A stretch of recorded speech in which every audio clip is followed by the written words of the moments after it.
കൊല്ലം കുളത്തൂപ്പുഴയിൽ അമ്മയുടെ മൃതദേഹം വീട്ടിൽ സൂക്ഷിച്ച് പൂജ ചെയ്ത് മകൻ. RPL എസ്റ്റേറ്റ് ക്വാർട്ടേഴ്സിൽ താമസിച്ചിരുന്ന ചിന്നത്താമ്മയുടെ മൃതദേഹമാണ് മകൻ പൂജിച്ചത്. മകൻ മാനസിക വെല്ലുവിളി നേരിടുന്നയാളെന്ന നിഗമനത്തിലാണ് പോലീസ്. പോലീസ് എത്തിയ മൃതദേഹം ആശുപത്രിയിലേക്ക് മാറ്റി. എസ്റ്റേറ്റ് വാർഡ് RPL ചുവപ്പ് കോളനിയിൽ ഒരു 90 വയസ്സുള്ള ഒരു അമ്മ മരണപ്പെട്ടുണ്ടായി. അവർക്കൊരു മകനുണ്ട്. അദ്ദേഹം ഇച്ചിരി മാനസികമായിട്ട് പ്രശ്നമുള്ള ആളാണ്.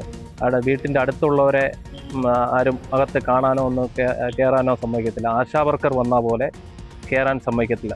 എൻ്റെ അമ്മയെ ഞാൻ നോക്കിക്കോളാം എന്ന് പറഞ്ഞ് ഇങ്ങനെ അവർ താമസിച്ച് വരികയാണ്.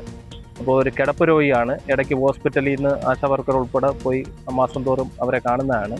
ഇന്ന് രാവിലെ ഇദ്ദേഹത്തിൻ്റെ മകൾ വരികയും വൈകിട്ട് കാണാൻ വന്നപ്പോൾ അങ്ങനെ അമ്മൂമ്മ മരിച്ചു പോയി എന്ന് പറയുമ്പോഴാണ് ഇത് നാട്ടുകാരെ അറിയുന്നത്. അങ്ങനെയാണ് എന്നെ വിളിക്കുകയും ഞാൻ കുളത്തൂപ്പുഴ സ്റ്റേഷനുമായിട്ട് ബന്ധപ്പെട്ട് പോലീസും ഞങ്ങൾ വന്ന് ഇൻക്വസ്റ്റ് തയ്യാറാക്കി ബോഡി പോസ്റ്റ്മോർട്ടത്തിലേക്ക് വിടുകയാണ്.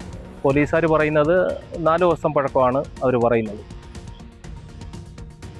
AV ജയശങ്കറുണ്ട് വിശദാംശങ്ങളുമായി. ജയശങ്കർ, 4 ദിവസത്തെ പഴക്കമാണ് മൃതദേഹത്തിന് പോലീസ് പറയുന്നത്.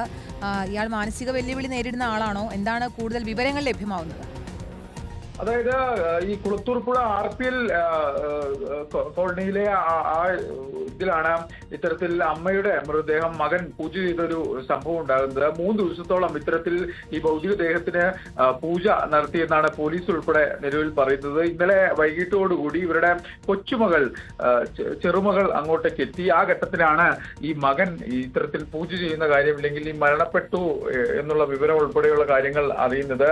പിന്നാലെയാണ് ഈ വാർഡ് മെമ്പർ ഉൾപ്പെടെ വിവരം അറിയിക്കുകയും ഈ മൃതദേഹം അവിടുന്ന് മാറ്റുന്ന സാഹചര്യം ഉണ്ടായത്. RPL ക്വാർട്ടേഴ്സിൽ താമസിച്ചിരുന്ന ചിന്നത്താമ്മയുടെ മൃതദേഹമാണ് മകൻ ഇത്തരത്തിൽ പൂജ നടത്തി എന്ന് പറയപ്പെടുന്നത്. മകന് ചെറിയ തോതിലുള്ള മാനസിക വെല്ലുവിളി ഉണ്ടെന്നാണ് പോലീസ് നിലവിൽ പറയുന്നത്. മറ്റു ദുരൂഹതകളില്ല എന്ന് പോലീസ് പറയുന്നു. ഇവർക്ക് ഏകദേശം 90 വയസ്സിനടുത്ത പ്രായം ഈ ചിന്നത്താമ്മയ്ക്കുണ്ട്. അങ്ങനെ ഇവർ മരണപ്പെട്ടതിന് പിന്നാലെയാണ് മകൻ ഇത്തരത്തിൽ മൃതദേഹം 3 ദിവസത്തോളമായി ക്വാർട്ടേഴ്സിലെ റൂമിൽ വെച്ച് പൂജിക്കുന്ന സാഹചര്യം ഉണ്ടായത്.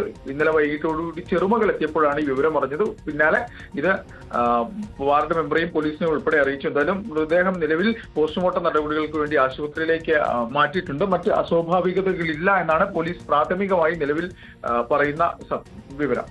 ശരി, AV ജയശങ്കറാണ് വിശദാംശങ്ങൾ നൽകിയത്. കൊല്ലം കുളത്തൂപ്പുഴയിലാണ് 3 ദിവസത്തോളം അമ്മയുടെ മൃതദേഹം വീട്ടിൽ സൂക്ഷിച്ച് പൂജ നടത്തിയത് മകൻ. അയാൾ മാനസിക വെല്ലുവിളി നേരിടുന്നയാളാണെന്നാണ് പോലീസ് പറയുന്നത്. മറ്റു ദുരൂഹതകളില്ല എന്നും പോലീസ് പറയുന്നു. AV ജയശങ്കറാണ് വാർത്തയുടെ വിശദാംശങ്ങൾ നൽകിയത്.